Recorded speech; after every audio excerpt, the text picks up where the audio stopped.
A warm, thank you, Sue. A warm welcome to all of us coaches gathered here today. My job is just to simply mention that the Institute of Coaching, you probably have noticed, is doing a lot to meet everybody's needs in pandemic time. This is our homepage. You see we have a resilience masterclass and lots of great tools for you. With that, I'd love to introduce my partner in crime and transformation. Some days it's crime, some days it's transformation.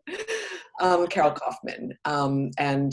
Carol, you did a great job getting this together. Thank you for that. It's an amazing opportunity to listen to amazing women leaders and coaches, and all that you do talk about disruption. So over to you, Carol. Sure, but back at you for a moment. So you may not know that one of the things that's newish at the Institute is that Om Lala is our executive director and Margaret Moore is our new chair. So I would like to introduce Whitney. First and foremost, she's a dear friend, an incredibly generous person, and she's done a ton of things. And so first of all, she's the CEO of the WLJ Advisors. She's like one of the top 50 business thinkers by Thinkers 50. She is an award-winning author in a very big way. She writes in HBR, Harvard Business Review a bit, has nearly 2 million followers on LinkedIn, and just an incredible thing. So if we go to the next slide, I think you have some of her books showing.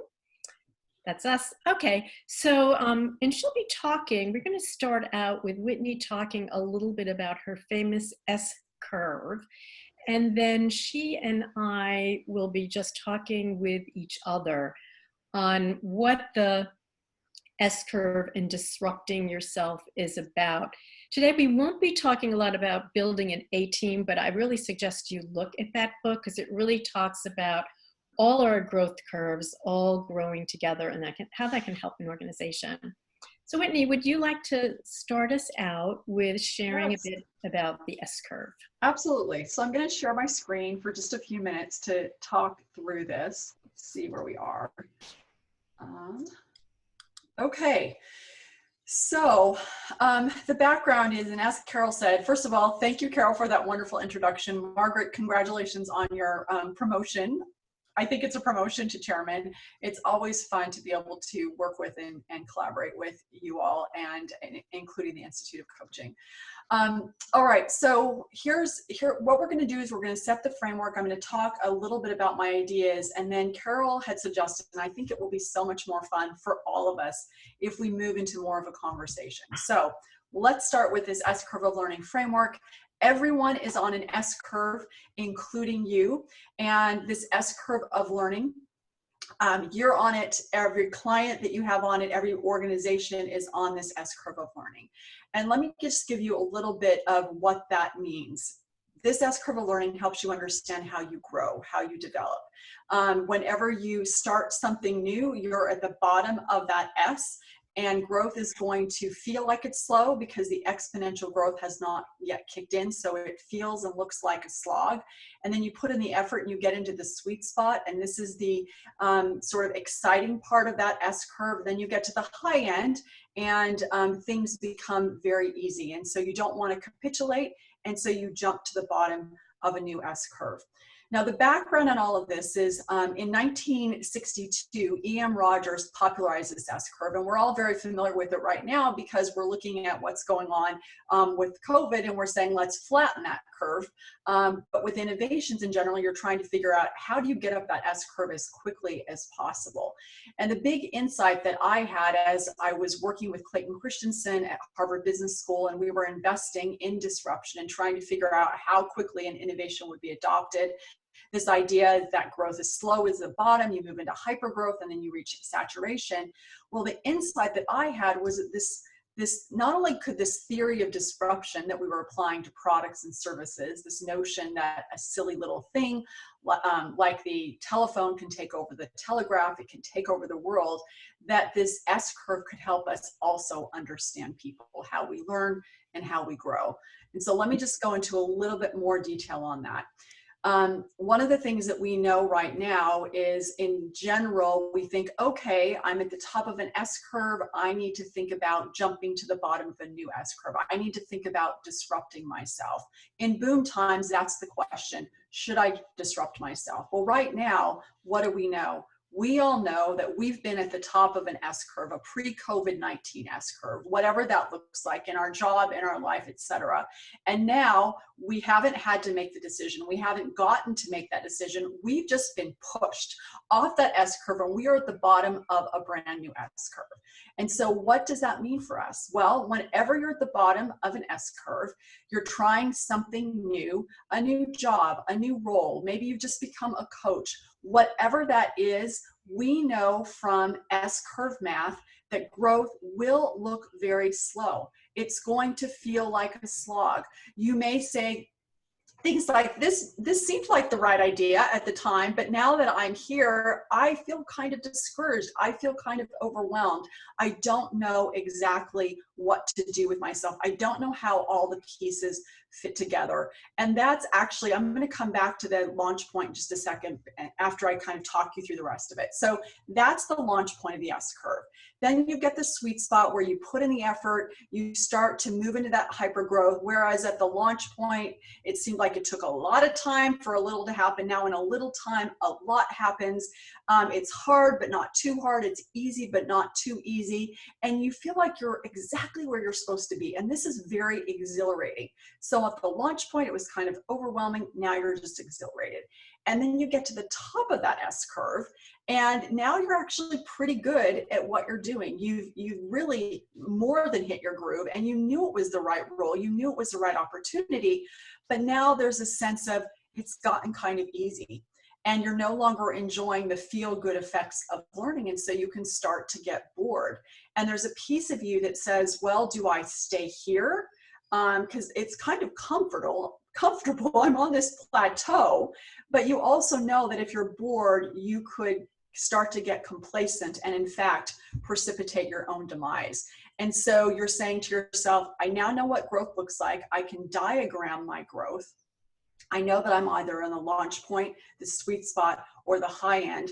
I also know that if I will learn and leap and repeat, if I will disrupt myself, then I can grow more quickly, more effectively, more systematically. Now, the thing you probably have all by now surmised is that you can be on many different S-curves. You can be on an S-curve in your life. You can be on an S-curve in your career. You can be on an S-curve in a role, in a job, and on multiple S-curves in any given job at any given time. The one challenge that we are all having right now, and this is part of the reason why IOC is doing these webinars, is that in a typical situation, you would have most of your people in your team and your organization in the sweet spot of that S-curve, and about 15% of your people on the launch point and 15% of your people at the high end. And everybody in the sweet spot and the high end could sort of tether everybody at the launch point and bring them along. Well, what's going on right now in the world is that we have all been pushed. We are all at that launch point of that S-curve, and we're all trying to figure that out. And so we've got a lot of like, I don't quite know what I'm doing. And you know what? No one else knows what they're doing either. In an organization, you could get training, but now we have to figure out, how are we going to do this? What does it look like? We're banding together, and we're also looking to history to give us some thoughts and ideas and suggestions. So I'm going to pause there for just a second, Carol, see what questions you have before we look at the 7 accelerants of personal disruption and how you can move along that. Any questions, any thoughts, any ideas that are coming up? So Whitney, Margaret here, just want to tell you there are 24 countries represented here. I think Hello. it's noting that Dubai, Slovenia, Malta, UK, Wales, Poland, Greece, South Korea, Brazil, South Africa, Sweden, Paris, India, Mexico, Denmark, Canada, Israel, Morocco, Germany, Pakistan, Peru, Hong Kong, and US. And Singapore just came in. Oh, and Philippines. So this is amazing. See, what I love about this, Margaret and Carol, is that it actually makes me a little bit emotional, because I understand that we all have to be physically distant. But one of the wonderful, wonderful things that is happening in the world right now is that even as we're physically distant, in some ways, I feel like we are more emotionally and socially close than we have been perhaps in decades. And so the 24 countries, all of you who are here right now in this conversation with us, is just a reminder of that. And it's just a really lovely, beautiful thing. Good. It's going to be about 35 by the time we're done. Okay. We'll stop counting then. Okay. But that's wonderful. Yeah. Any other thoughts or questions or things that are coming up before I go into the accelerants piece of it? I think we're good. Okay. I will keep going then. All right. So we got this S curve. You're all on an S curve. And now you're saying, I'm at the bottom of this new S curve, and I want to figure out how to move into the sweet spot as quickly as possible. So I've been disrupted, or I'm going to disrupt myself. What do I do? Because what we believe, and that sort of the premise of the work that we do, is that the fundamental unit of change, of growth, in any organization, in any society, is the individual. That if you want to manage through disruption, if you want to manage through chaos, through upheaval, the best way, the only way to actually do that is to disrupt yourself. And so what we have done is let's see if I can go to the next slide. There we go. So what we have is we have developed a framework, a 7-point framework of personal disruption that we wrote about in our book, Disrupt Yourself. And you can download the guardrails for it. And I'll tell you about that in a minute if you're like thinking, okay, I want to remember this, and I'm not going to remember everything. So here's the 7-point framework of personal disruption. It allows you to disrupt yourself so that you don't drown in disruption, so that you don't even go back sort of rocking back and forth in the swell of the wave of disruption, but you're able to surf this wave of disruption. So number one, guardrail number one, accelerant number one. So guardrail for the present, accelerant for the future is to take the right kinds of risks. And what do I mean by that? Well, in disruption, there are two kinds of risks you can take. There's competitive risk and there's market risk. Competitive risk is where you know there's an opportunity, but there's lots of competition.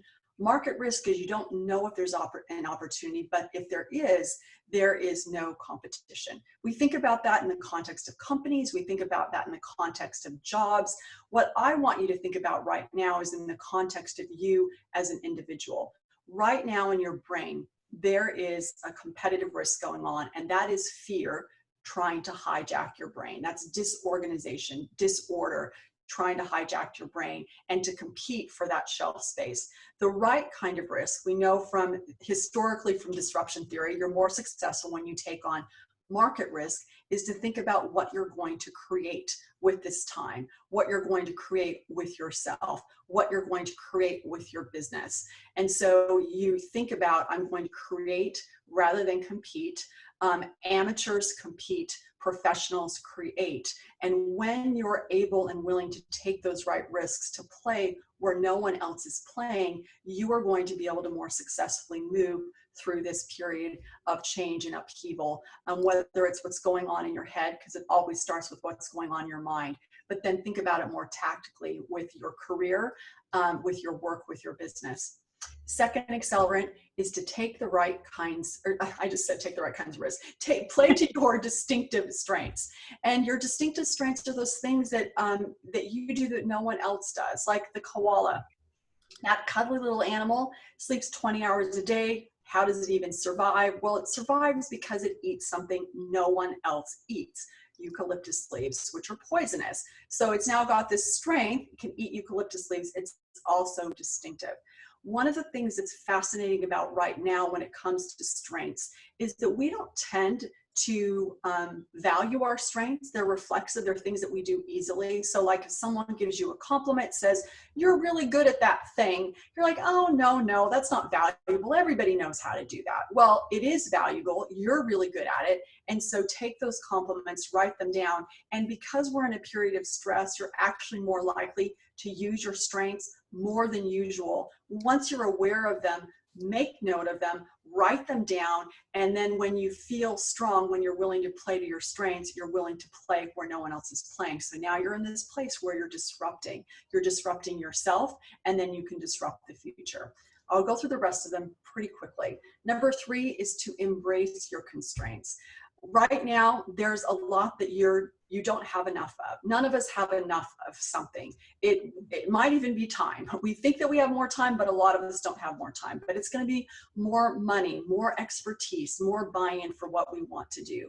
But what we know from the research, even from physics, is that in order to climb a mountain, in order to even move forward, we need friction. We need something to bump up against. And so the question you want to be asking right now is, how do I turn this constraint, this thing that I think I don't have enough of, into a tool of creation? Because the fact is that if you're going to really gain momentum up this S-curve, your constraints are actually something that you can and need to embrace in order to get that momentum. Number 4 is to battle our sense of entitlement, this sense that we're either better or less than other people, where we see other people as objects rather than as people. One of the things that's so lovely and beautiful about right now is that we're doing a pretty good job with battling our entitlement. We're doing a pretty good job of seeing other people as people rather than just supporting actors in our very own play. And the reason that this is so important, of not seeing other people as more important and not seeing other people as less important than we are, is when we do that, less or more important, we're starting to compete. And when we start to compete, trying to stay better or get better, we stop creating. And we need to be able to create in order to move up our S-curve, in order to grow more quickly. Okay, number 5, step back to grow, step back to slingshot forward.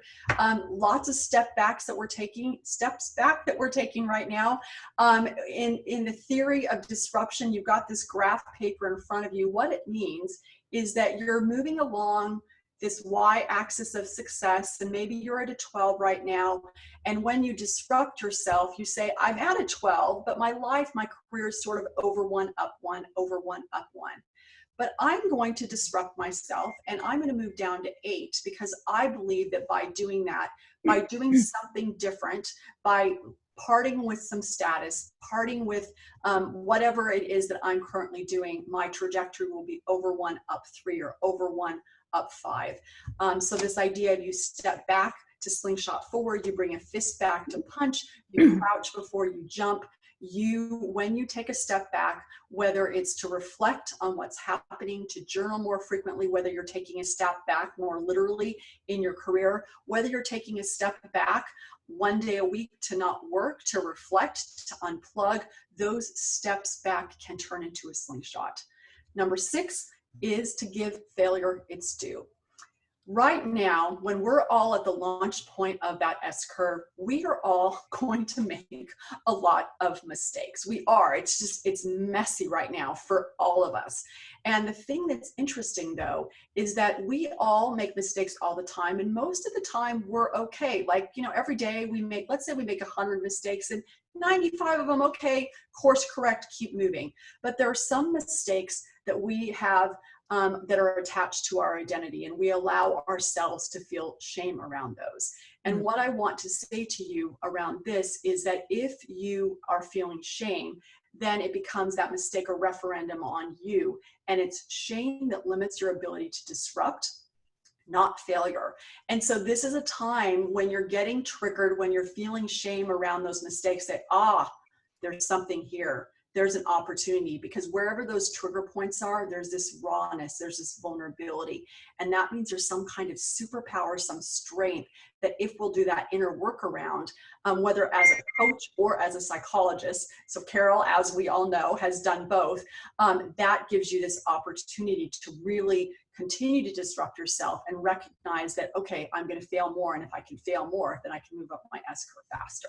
And then finally, number 7 is to be driven by discovery, to take a step forward, to gather feedback and adapt, to recognize that we're going to go through today and we're going to do a lot of things and we're going to get a lot of feedback, and then we're going to adapt, and we're going to do it for next week and next month and next year. We're basically an explorer, and we know that explorers did not map all of the globe. Captain Cook did not map a third of the globe all at once, one port at a time. So these are the 7 accelerants of personal disruption. So when you have this S curve of learning, you're saying, I want to grow faster.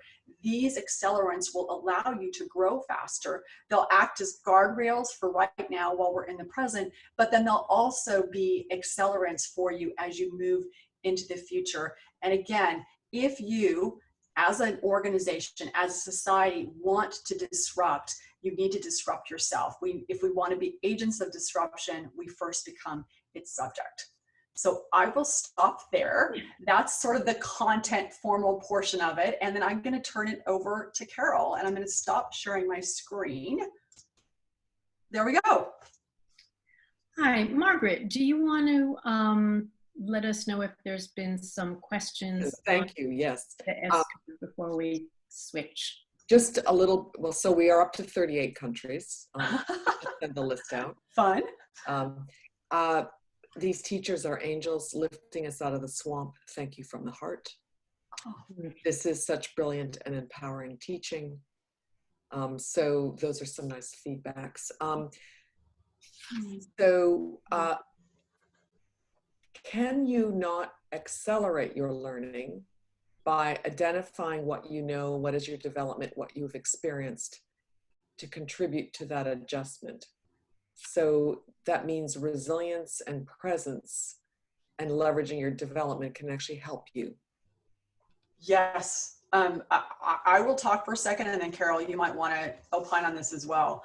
I mean, one of the things that I am noticing is the importance of journaling and reflection.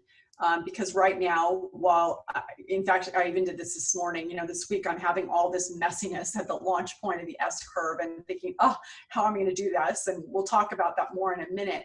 But I found that if I was willing to sit down and say, okay, so what happened here? What did I do well?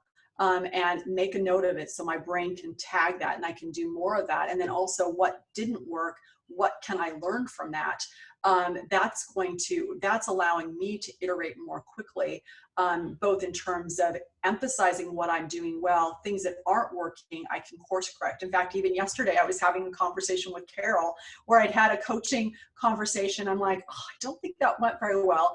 I had the conversation with Carol. I made sure that I wrote down what I learned from her in that conversation. And now, instead of just letting it drive by and kind of float off, I'm like, okay, now that next time I have that conversation, I'm going to ask this specific question. So taking that time to tag it in our brain really is allowing me, and I think it allows all of us to accelerate up that S curve more quickly.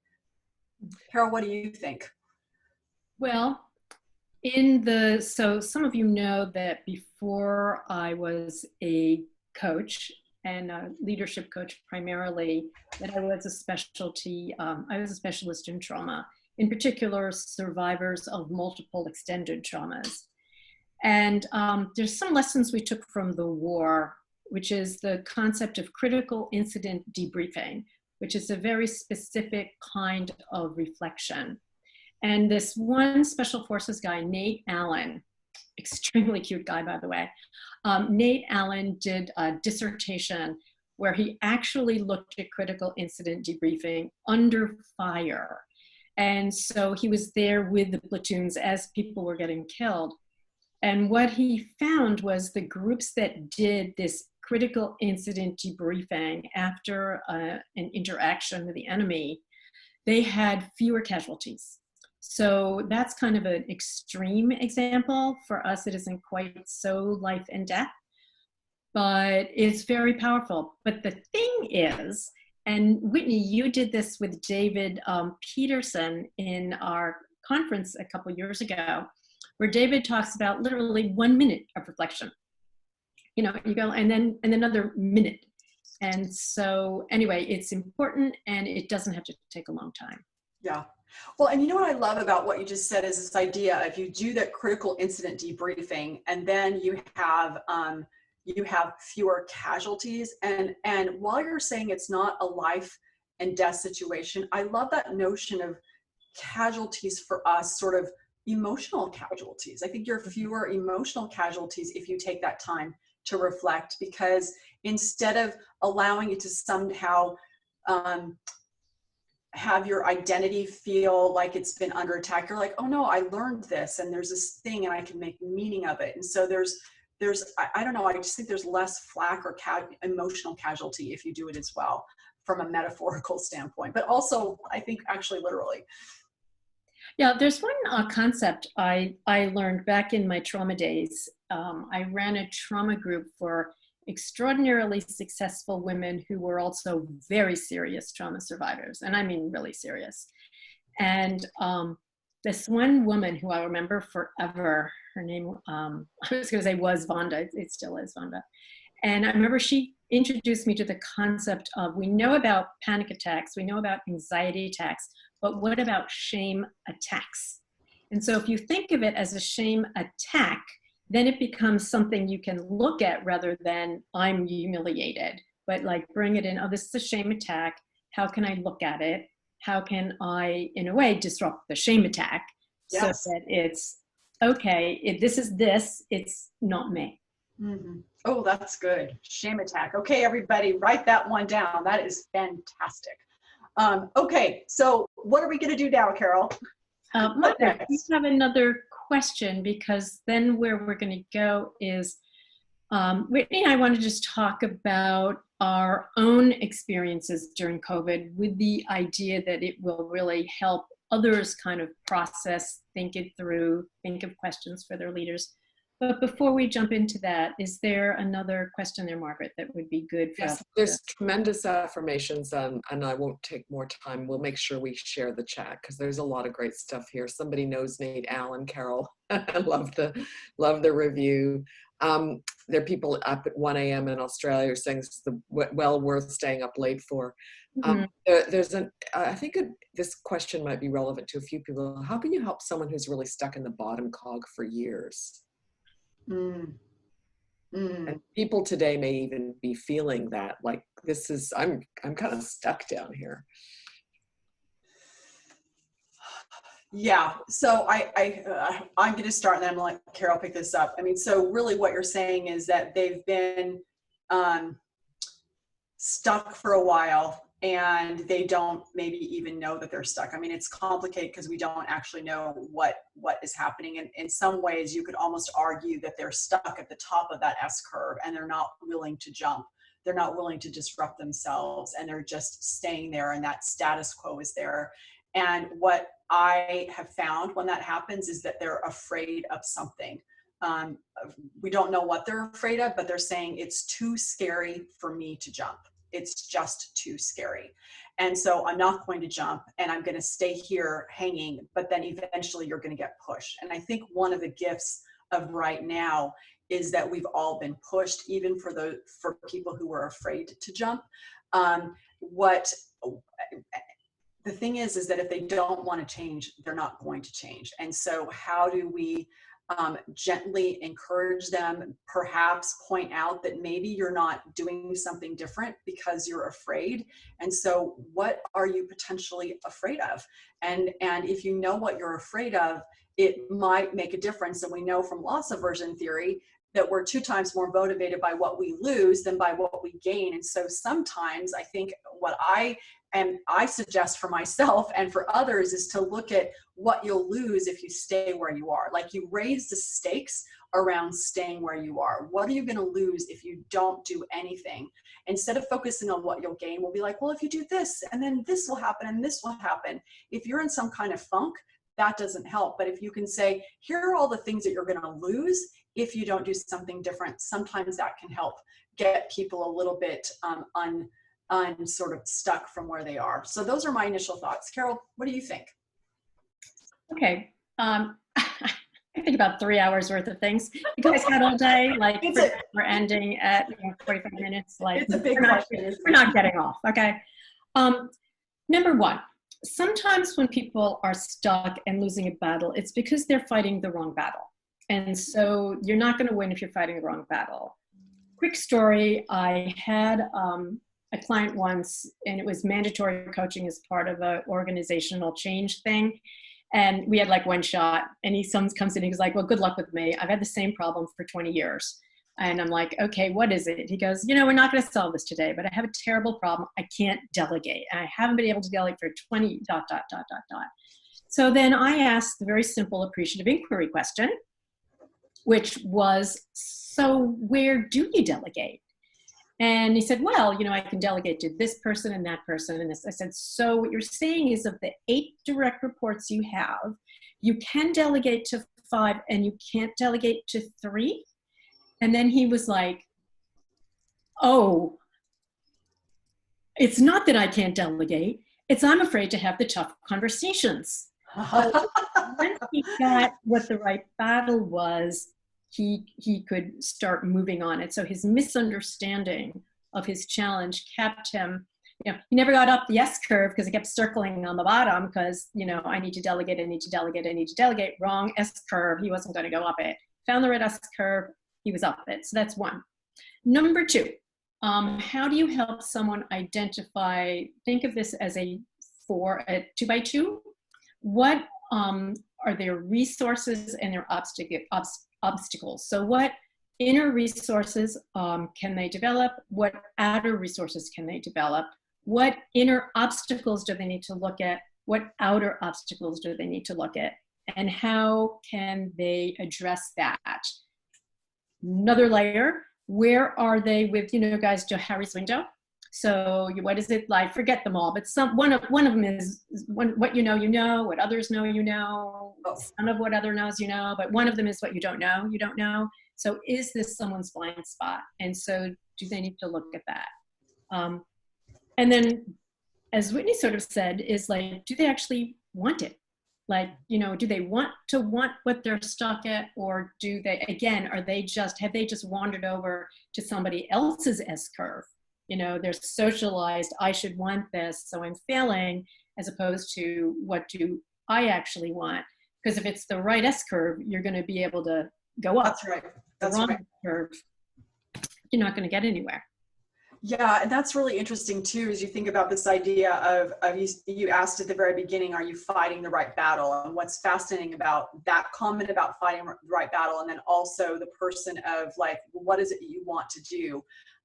That the battle piece comes back to competitive versus market risk, right? If you're fighting the right battle, you're in a place to create, which is exactly what this executive figured out. When he didn't know what it was, he was competing and he didn't even know what he was competing against. And then on the motivation piece, I don't remember what I was going to say. So it's just really interesting. It's so fun. I have to tell all of you who are listening, who are like, this is really interesting. I'm like, this is really interesting. Carol's so smart. So super fun I think for all of us. Okay. What next? Margaret, is there another question? There are more questions than days in the so fun. a year. So yeah, we will never lack for questions. I guess one that is probably of general interest is, how do we use the S curve with coaching clients right now? Like, how do we introduce it? We start that conversation. Yeah. Okay. So the best way to do that is just to get out a piece of paper, or you can, download it. We can send it to you if you want. We'll put it in the chat box or whatever, so you can download it. But basically say to them, okay, you're on an S curve. This is an S curve of learning, and this is what growth looks like. And then you walk them through, the launch point. Here's what it looks like. Here's what it feels like. Here's the sweet spot. Here's what it looks like and feels like. Here's the high end. Here's what it looks like and feels like. Actually, I totally forgot this, but if you go to scurvelocator.com, you can have your clients take that and locate where they are on their current S-curve. Then you can have a conversation with them and say, where do you think you are on this S-curve? And then where is the diagnostic telling you that you're on the S-curve? And now that we know where you are, there are some things that we can do. We know that if you're on that launch point of the S-curve, what you need is support.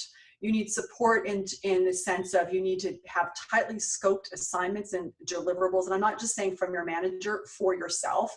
You need to say, okay, what am I going to get done in the next 2 hours or 4 hours, not the next year? You need to be encouraging and say, you can do it. You can figure it out. That self-talk is so powerful, but then also do it for other people around us. Whenever you see someone doing something well, call it out. And then the third thing, what support looks like at the launch point of that S-curve, is to value your inexperience, value the fact that you don't know what you're doing, that you're going to ask lots of questions like, why are we doing it like this? Because there's so much value in those questions, but we're so busy thinking, I don't know what I'm doing. We don't stop and reflect on, well, what do I see that no one else can see that does know what they're doing, because you've got these fresh eyes. In the sweet spot, the thing that people are going to need is focus. Focus in terms of learning how to delegate, because now you've got a lot coming at you. You're super capable. You can manage it really well. And so you need focus in the sense of not only, yes, you need to delegate. Yes, you've got 20 things you could be doing, but probably you can only have time to do 3. What are those things? And then focusing as a person, if you're managing, focus on them and say, I see you, I value you, because they're not a problem child. So it's really easy to ignore them and forget that they're there. And then at the high end, what people are going to need is they're going to need challenge. When you get to that top of that S-curve, you're like, oh, you're an expert. You know exactly what you're doing. Well, that's a super big danger zone because they're starting to get bored. So you've got to find ways to challenge them. That's part of what coaching does. Coaches are really valuable at that high end of the S-curve, because you're saying to them, what are you going to do to grow and develop as a leader, even if you can't change domain expertise? What are you going to do to challenge yourself, to put yourself back in that sweet spot?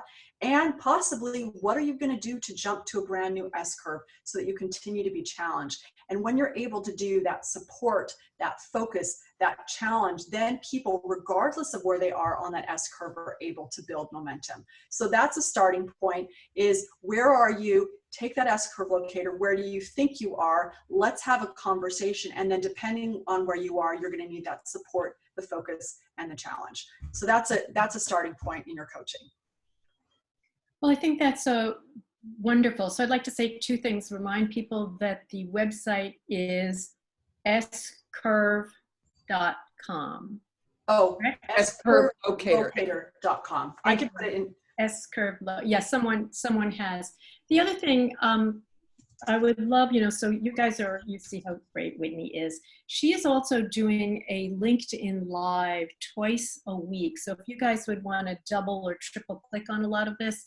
And Whitney, I know it's at 9 o'clock on Tuesdays. And Thursday. And Thursdays. And it's part of her commitment to help people have some structure, which is so necessary right now. So you all, I really, if you're getting excited about Whitney, which is easy for you to do that. And what we thought we would do is just share a bit from our own lives of what the S-curve is like now.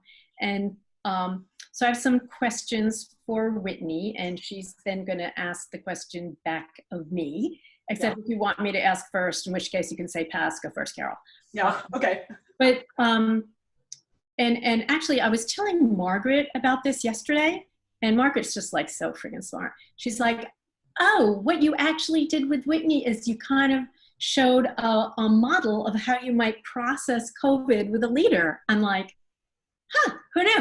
So that's another reason. So thanks, Margaret. Oh, I love that, Margaret, that observation. Okay, so basically everybody who's listening, take note of the questions, because that's a way to walk through with a leader. Love it. Yeah. Oh, we're doing this meta stuff. So,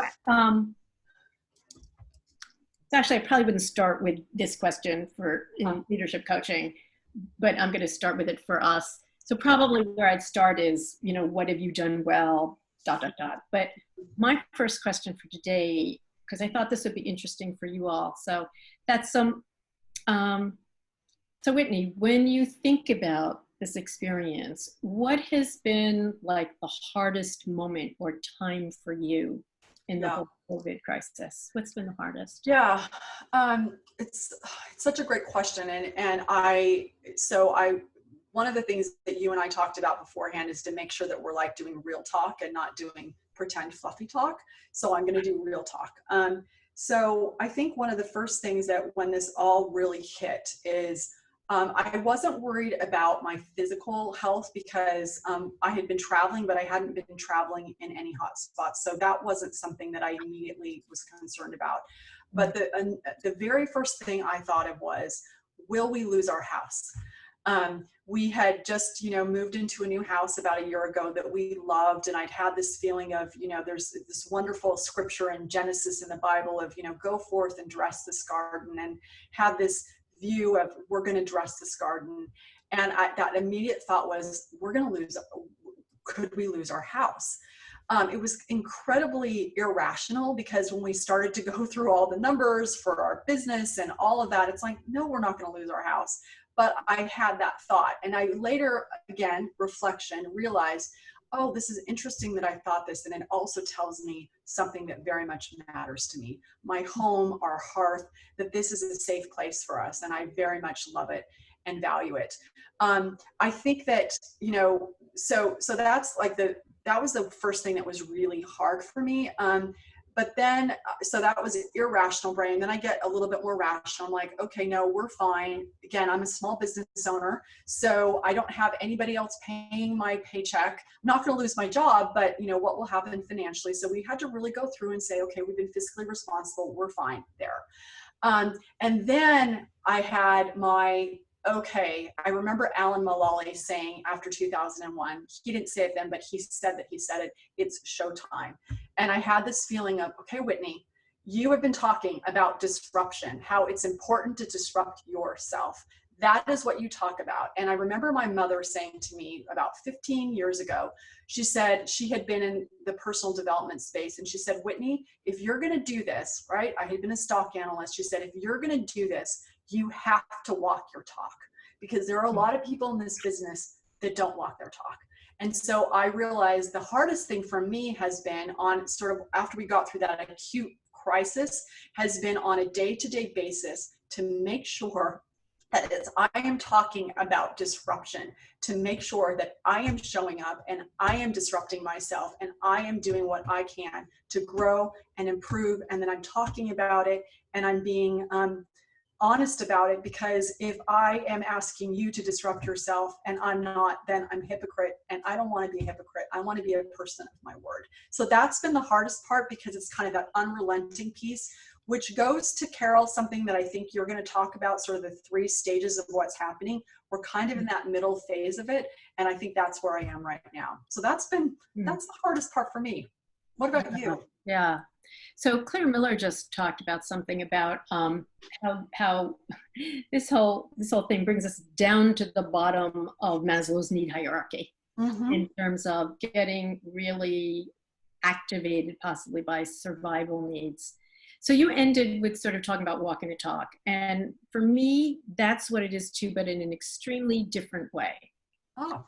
So, okay, we started, we had these conversations with Marshall, and then we'd have Jim Kim and all these people come in and talk about how horrible things were going to be. And I had a real issue with emotion regulation.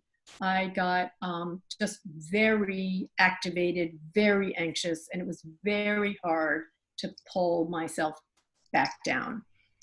Okay, so I was able to do that. Then I was sort of just fine and dandy until I got called in to work with emergency first responders. And so I had my first meeting. That was the really tough meeting. They got better afterwards. But there I was with, these pastors, people from the military, and saying, okay, now listen, we got to have 200,000 meals next week and this and this. And Carol, you protect the shooters. You come in there, you do them, you show them the things they need to do when they're feeling terror. Now you do this and you do that. And then another person turns out to be a specialty in mass casualties. And that just tipped me over, plus all the pressure of, this, you've got to protect the shooters, which is the kind of things military people say. But it was really quite true. And this sudden urgency, and my tension level really went up. Okay, so I'm the how do you deal with your feelings person. Hello. And for those of you, there's an article I wrote called Resilience Under Fire, 5 Pathways to Marathon Strong, which came out of this bigger work for the first responders. But it was really helpful, like, for me, because there I was breathing. We know I'm not breathing, right? So I breathed till the cows come home, nothing that did not affect my tension level. It wasn't anxiety, but it was like tension and activation. Plus I'm having to pop these babies out.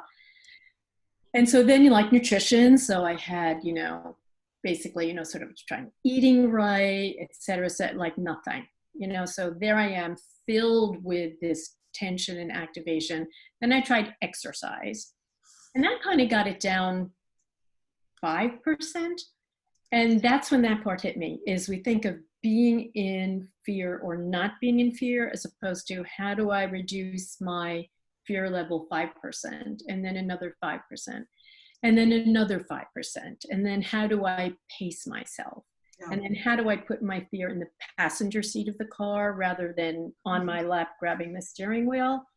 So that was the hardest for me. And I'm really glad it happened, because I am not under the myth now that I'm great at emotion regulation, which I might have thought I was before. Yeah. So that's for me was the hardest. And also that we're all in very different places. Right. But on the flip side, what is the most unexpected impact this has had on you, Whitney, as you think about this? Okay, so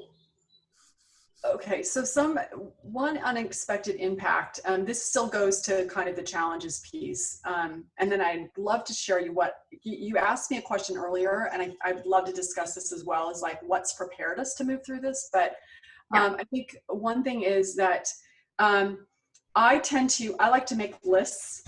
I have like my notebooks, and I make lists. Like I'm a list maker, and I like to do it on hard copies. And I remember a couple of Saturdays ago, and I was making all these lists, and I had been working, it was Saturday, I'd been working about 12 hours, and I had gotten like, 3 things on my list.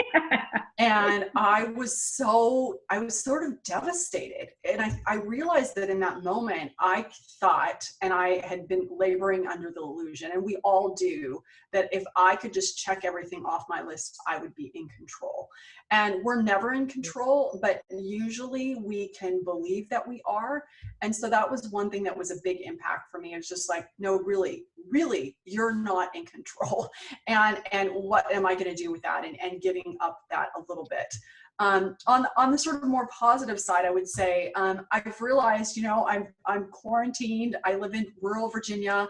I realized I really like my husband. I really like my daughter. She's getting ready to go to college next year, and that's just been really enjoyable. I haven't traveled for 6 weeks. That is just not something that happens. Like I haven't traveled, and so that's been lovely. And then 2 other sort of positive things is that I studied music in college.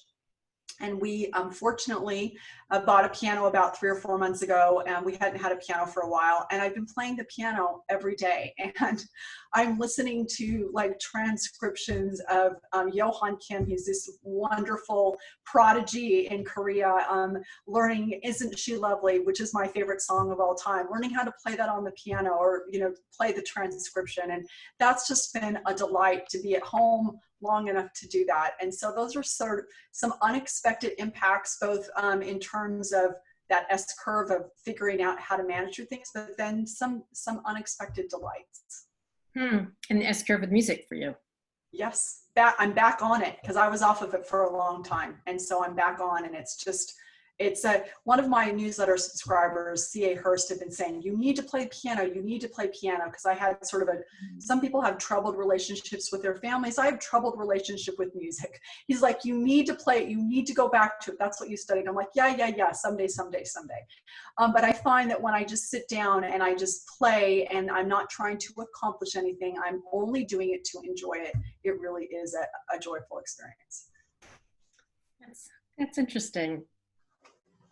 There's 1,000 questions I could ask. And the clock is ticking. We'll just have to do part 2, just yeah, exactly. conversations. For me, it was unexpected. Okay, so part of what we're going through now is this sort of, on one hand, emotional volatility with everyone's having ups and downs, but we're also like assuming we know what other people experience. So I'm going to say something that happened to me and you're all going to go, and you're wrong. So my mother died on Good Friday from COVID. And on one hand, that was horrible. On the other hand, it was a profound relief. I wrote a post about this on LinkedIn because when I was traveling and out of the country a couple of years ago, my mother started entering the death phase and not wanting to eat. And my sister, who had a very negative relationship with my mother, decided, since I was out of town and couldn't stop it, that she had her operated on to have a feeding tube. And then later on, when she had a little bit of cancer, she decided my mother needed an operation because she wasn't going to die of skin cancer. Hello, the woman is 97. So it's been really tough. The fact that this woman has been kept artificially alive. When I go to visit her, not only does she not recognize me, she didn't see me in front of her. So finally with my not traveling, they called me, asked for morphine. I said, yes, stop the feeding tube, everything. Let this poor, almost 99-year-old woman go. So she did. And I felt, finally, I was able to feel the sadness and the beauty of my mother's life, who was a very complicated cookie. And what happened from that? What happened is it like released this creativity. So it wasn't the piano for me. For me, okay, this is ridiculous. It was LinkedIn, because I'm the kind of person, when I look at LinkedIn, there's like 6 months worth of messages because I have not looked at it. And now it's become my mental scrapbook of ideas. That when I get an idea, that normally I just have the idea and then like it goes away. So then I'll find a picture and I'll write a couple paragraphs and I'll put it in, and then I'm not going to get into the vortex, but I thought, like, what do I have to contribute is what came to me when my mother died. Like, what do I really have to contribute? And then I'm like, this gets so obvious. I mean, all right, I was a trauma specialist for 20 years. Maybe I have something to say. Because, I don't have anything interesting to say to me because, like, I live in here. So it's not like, oh, well, that's fresh. It's just how I think. So that has been a real unexpected source of that this has given me, is when finally checking my LinkedIn once a day instead of once a year, and being able to contribute that way. So that was interesting. I wonder if there's a lot of other people that there's been different ways that creativity has surfaced. Oh, that would be fascinating. Yeah. It'll be interesting to see what people say in the comments. Yeah. Oh, thank you for the condolences. Yes, and we have from James that his sister passed away 3 weeks ago. Oh, see, now that is not a relief. That's just awful. I wish I could say I'm okay with it. This disruption has really caused me, however, to look at my role in my family. My sister was the planner of all things. I found myself stepping up into this role and becoming more engaged. Yeah. James, it's interesting when you're saying that. I was thinking about this. I have felt really strongly that that we need to figure out how to disrupt ourselves and kind of be positive and not let fear hijack us and think about the future. But I also had an experience, and you're reminding me of this, and I wrote about this in my newsletter last week because it kind of hit me, is we were doing this disruption advisors coaching certification and having our cohort all meet together, and people were checking in, here's how I'm doing, and one of the people said, I'm not doing well. just not doing well. I'm struggling, I'm alone, I feel isolated, and just really being willing to put it all out there.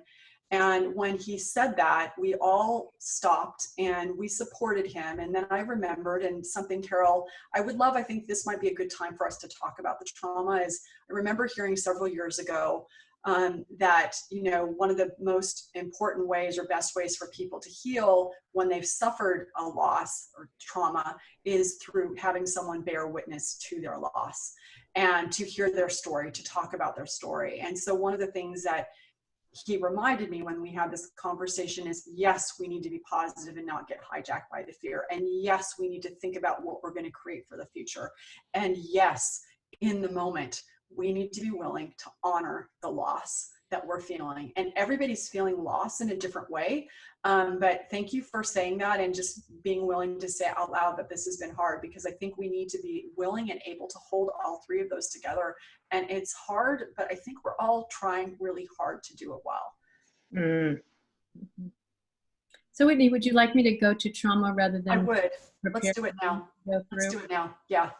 Because I think it's important. I mean, I talked about it on my LinkedIn Live. I think it's really important and valuable. So yeah, I would love it if you would share it with people right now. Okay, so there's many, many, many things I could say about it. And so everybody's talking now about PTSD, post-traumatic stress disorder. And I would like to unpack that. So first we have the T for trauma. What does trauma mean right now? So there's, as a trauma specialist, I used to get very unhappy when people said that they had traumatic life experiences when it was, you weren't held hostage or killed or been to and left alone for 3 weeks, which was more what I was used to. But T is for overwhelming life experience. So to really appreciate that for all of us, some of us are sheltered in the storm. There's a big storm. And some of us have boulders and rocks that are protecting us from the worst of it. Others are less protected. And then still others are in the line of fire. So there's different, there's little t and there's capital T and then there's T squared. But still it's overwhelming circumstances that we're dealing with. So that's the T. Then S is for traumatic stress. And so what's stress? Stress is, again, the physiological responses we have to threat. Stress is a normal, healthy, evolutionary response, which is there's a threat out there, so I will be in a quote unquote stress, which means my heart will speed up, my palms will get a little wet so I can grab on that tree when I try to climb it. So stress, first of all, is a physiological solution, right? But our physical beings, and our amygdala in particular, they don't know that it's not actually the kind of life danger of like a bear. Now we have a problem though, because our enemy is in the air. It's like it could be in any encounter. You have like no idea. And so this anticipatory stress is really with us. So that's the T and that's the S. So now there's the D, disorder. And this is what I'm going to quibble with. Okay, so traumatic stress has been going along with traumatic stress disorder. Okay, so the disorder part is when you're so triggered that you're flooded constantly, you're having constant nightmares, or you're completely numbed out, you're paralyzed. So it exists. But what I would like to talk about is post-traumatic or traumatic stress growth. So I'm thinking of it as a train now, which is the road to G and not to D. Okay, what's the road to traumatic stress growth? Yeah. So I just made this up this morning. So we'll see whether that's the creativity. This is the thank you to your mother. Right. So okay, how do we go to growth? And we can also think of it even as traumatic stress, sort of just dysphoria, like it's distress, not disorder. But how do we go to distress and growth? So first, I think it's when you're a trauma worker, when you're a trauma survivor therapist, like what's the outcome? Like what does healing look like? And it's very clear what healing looks like. It's the person's relationship to themselves. Can they go from, this happened to me, I deserved it. This happened to me, all people are evil. This happened to me, I deserve everyone to take care of me for the rest of my life. To this happened, this was terrible. And what can I do to restore my relationship with myself and develop a sense of self-compassion, not throwing self-challenge and self-criticism under the bus, but really putting in the context of number one, how do I restore my relationship with myself? And then with my emotions. We tend to fall in the camps of the flutters and the numbers, people that get more overwhelmed by emotion. People are like, why am I not feeling anything? And thinking that says something bad about them, as opposed to you're just numbing. If you're not feeling anything, that's a stress response of numbing. And then how do we then find our way, if it's from flooding, how do we get to experience our emotions and being present? And if you're a number, how to get to calm, clear, and compassionate. So how do we have a relationship with our emotions? And here we've got this moment-to-moment fertility. Like as coaches, like every hour is a completely different hour. Everybody's in such a different place on their S curve. If you think of S as stress curve, you're very different places, and it's hard. And the other thing about traumatic stress and distress is a foreshortened sense of future. Again, the trauma survivors I worked with had chronic early trauma and then multiple traumas often later. And so they have a foreshortened sense of future. Now, many of us actually tend that way. I had a roommate once, and you asked her 5-year plan and she could tell it. And I'm like, oh my goodness, like what's the matter with me? So some people see the future like hawks, like it's totally clear. That's not me. Others of us see it like dolphins. We're sort of underground and pinging location. We get a sense every now and we come up for air, we see sort of things, and we're back under.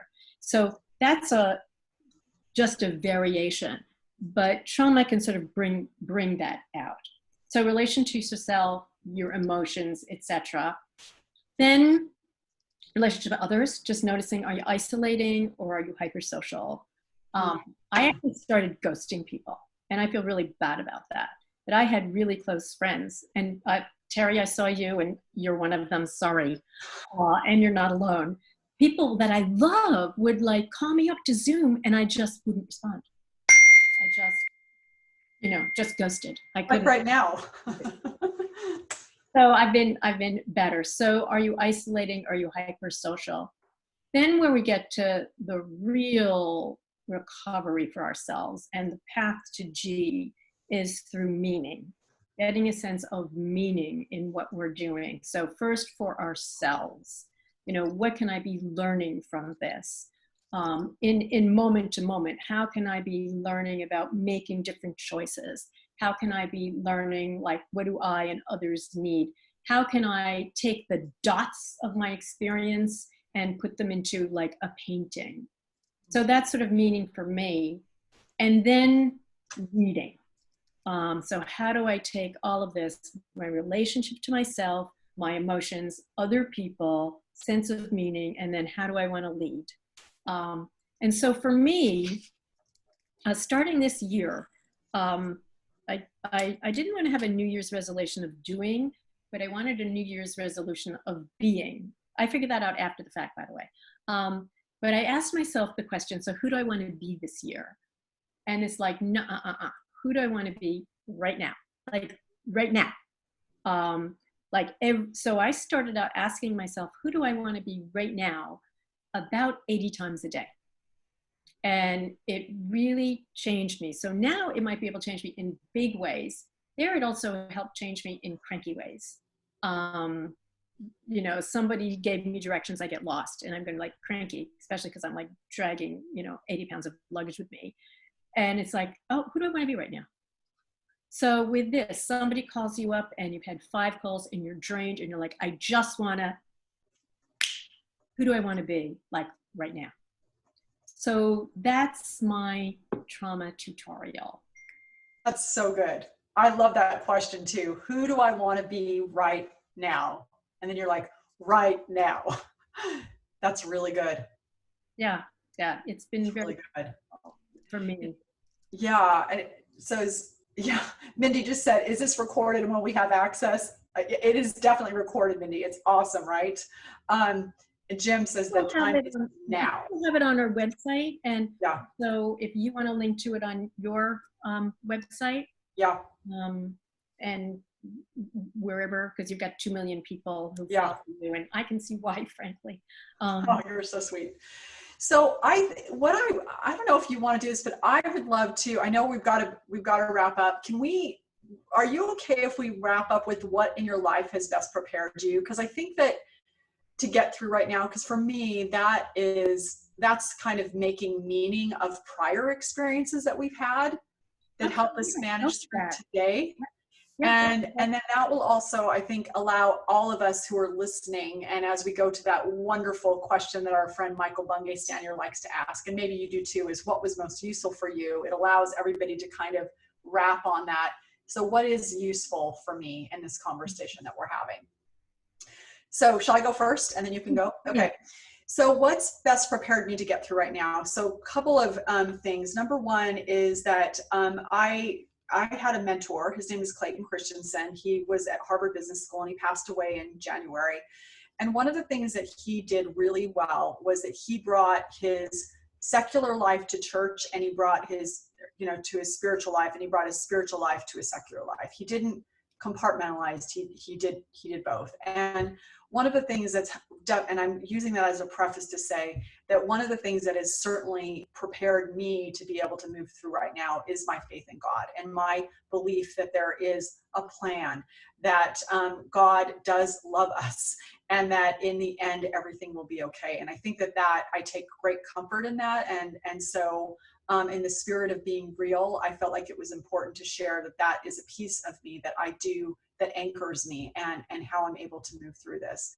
The other thing that has helped me and prepared me for this is that in 2012, I had one of those years, a year where work was very, very difficult. Financially, we were in very difficult circumstances. My younger brother had just taken his life. He had committed suicide. My husband had been diagnosed with cancer, and he is okay, but it was just one of those years that was just so tough. And I remember having a moment where I thought to myself, if I died right now, I would be okay with that, because I just felt so bereft. And I remember having this experience of always hearing this idea, you need to be bitter, you need to be grateful. And I felt like, oh, well, don't throw a fit, be grateful. And I realized at that point in time that during this difficult moment is I had to make a choice. Was I going to be bitter, or was I going to be grateful? And it wasn't to be grateful because I was supposed to be grateful. It was because gratitude for what I had, for the goodness that was around me, was the only way through. And so that is what has really anchored me now, is this idea of, this is hard. For me, it's hard for everyone in very, very different ways. But the thing that prepared me for this year and this time was those experiences in 2012 of making that decision. I'm going to be grateful. I am going to move through this, and I'm going to have gratitude as I move through this. So that's my answer to that question. And I'm glad that you asked me that, Carol, and I had a chance to think about it, because I think it's such an important question for all of us to be asking. It's so beautiful. Part of me wants to just end right now. Okay, so for me, I actually had quite a dangerous life in some ways. And I think surviving a lot of that, like avoiding horrible trauma, but having to work to make sure I wasn't traumatized, sort of prepared me for how do I take care of myself and other people. But more recently, And for those of you listening, there's probably a number of you who have had chronic illnesses. And I think those of us who have survived chronic illnesses are more equipped to manage this experience because we're having a chronic experience. Chronic doesn't mean you never get better. Chronic means you don't know when you're going to be better. So when I was in my 20s, I was ill for 2 years. And during that time, I mean, I was like 93 pounds in gray, you know. I was lots of things are going on, unable to eat, unable to metabolize, immune issues, blood flus, all kinds of things. And doctors would say really chirpy things like, well, your organs aren't deteriorating, that's good. Or we tested you for the plague, you don't have that. We don't know what you have. Okay, you need to organize your life around never getting better because you may never get better. So for 6 months, I was like, I couldn't walk 20 or 30 feet without collapsing. And I had to like hide that from my patients at the time. So I wouldn't even be able to go down and get them. They would have to come into my office so that they wouldn't see how ill I was. And I was able to work 12 hours a week. And during that time, you really develop like you have to live with unknowing.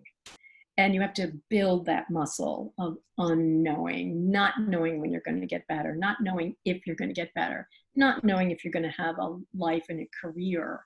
I wasn't actually afraid of dying. It was just chronic illness. And that sort of builds a strength in you. So I do feel like I got a kind of backbone of steel from that I got a sense of, I can do this. And the way we can do it is day by day, sometimes hour by hour. Yeah. But the idea of just being resolute and this weird combination of opposites where to really like accept where you are and then really advocate for yourself to have the best day any single day that's possible for you. So accept and then really advocate for yourself. And then, so for this, if we last 3 years, maybe I'll be telling a different story. I got a 2-year experience on my in my past. But I do think for some of you who have survived this chronic illness, because it's every day, you don't know. You just don't know. Yeah. And I think those of us who have gone through that, and I sort of see some people saying that, like, you pull on the strength that had you survive and use it now to thrive and to help others, because you have some secrets that other people don't. So good. So good. You need to write a piece about that, Carol. Okay, you need to write a bit, because I think that that's going to be really helpful, because you've got a lot of people, I think, in the world who've had chronic illness and they're like, I don't know what to do with this. And so I think, you know, we talk about like healthy people, you know, health will lead the way. But I think in this instance, chronic illness and the ability to cope with it, there, like you said, there are all these really important skills that could be really valuable to people. Yeah, I mean, sort of having lived through trauma or chronic illness, it's not a club you want to join. If you've been forced to join it, you are stronger than the average bear. Yeah. And you are, and you know that from your black year, your year of darkness. Yeah. And you know, of you, all of you have, you know, I'm hearing, you know, people who've had the houses burned down and, you know, all kinds of things, and how to use those experiences to make you stronger, you know, just help you remember what you learn and pull on that strength, because, you know, you can do this. By the way, you can do this doesn't mean you're going to do this and feel just fabulous. You can do this, and at times, you know, you're going to feel like crap, and, you know, you're going to have, you know, some of us are going to have an S-curve every day. Yeah. Yeah. And so how to kind of, you know, all of us drag ourselves and one another up the S-curve. Right. So there's one more thing I'd like to say about Whitney, which is I get lots of newsletters, and I bump them all to a different email. except Whitney's. I actually read it. It's the only one. So if you all have not signed up for her newsletter, you have to. You also have to see her on LinkedIn and just get more of Whitney's wisdom and life, from business to inside yourself to teams. So Whitney, thank you. This was so fun. Thank you, Carol. And thank you. I just have to say, these comments, they're just lovely. I mean, I just feel like we've had this beautiful conversation with you and me and Margaret, but everybody else who's commenting. So thank you. It's really been an honor to be with you today, Carol. You're fantastic. Oh, back at you. And here's what we'll do is Whitney and I will look at these questions and what we could do. Whitney, what we could do is we could do another mini one of this. Like we could have sort of the questions. We could have a Zoom conversation with each other and actually answer some of the things, and we'll block out the compliments because we'll get too like embarrassed. Okay. But part of the work is accepting them. You actually, it requires you to be vulnerable. So why don't we do that? We'll figure. Let's do it. Let's do it. Let's do it. Yeah, love it. And okay. Do this again. Wonderful. All right, everybody. Goodbye. Thank you, everybody. Okay. Bye-bye. Mwah.